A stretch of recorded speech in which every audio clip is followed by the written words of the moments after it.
Storm Chandra really focusing on the southeast of the country, and perhaps Enniscorthy is the worst affected. As you can see behind me, an entire street flooded, and that's not the only one. We've seen entire families forced to evacuate their homes after Storm Chandra caused the Slaney to burst its banks earlier this morning. It's been a chaotic day here in the town. As I said, much of the town cannot be accessed now because of the flooding. A lot of people spending the day trying to protect their homes, their farms, their loved ones from these floods.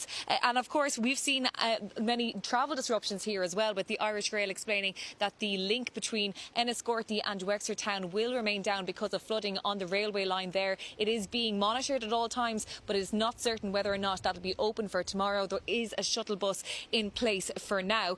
And really flooding has been a major problem here in the southeast because of the continuous rainfall that is experienced so far this month. In fact, even before Storm Chandra came, this part of the country experienced its entire month worth of rain in the first 3 weeks of the year. So really that has really compounded, causing the River Slaney to go right to its banks until eventually, of course, they burst this morning. Flooding has devastated some businesses too. We've been speaking to the Rejuvenation Room spa treatment, which is in Enniscorthy. They have been completely devastated by flooding this morning. We've been speaking to Rachel and Trace about what it was like when they went into work this morning, and they saw just the amount of damage that was carried out in their business. When Trace arrived, there was only a small bit of water, and then when I arrived, it was about a foot.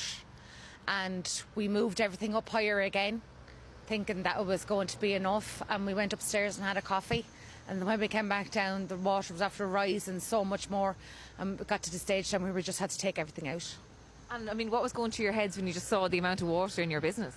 I just thought, what are we going to do? Well, like, we had so much stuff. We've got electric beds, obviously, for doing massages, electric equipment, machines, nail bars. We have petty station, and we had already moved them up, but the water just kept rising at that stage. It was just going to come in.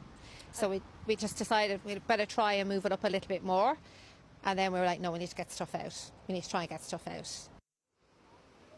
It's been a joint effort for rescue operations involving the County Council, the Civil Defence and, of course, the Fire Brigade, all trying to keep people safe amid these floods. It's not over just yet, although the heaviest rain has now passed. We can expect some heavy showers to remain right into this evening. That status yellow rain warning remains in place for counties Carlow, Kilkenny, Wicklow, Wexford and Waterford, as well as Louth, until 11 p.m.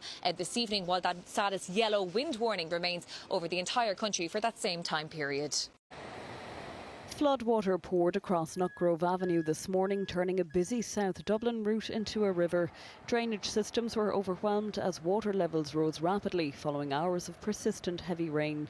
The flooding impacted many areas, with Rathfarnham one of the hardest hit. This morning my wife woke up early and thought that one of the kids had left a tap on, and all we could hear was water just streaming in the front door.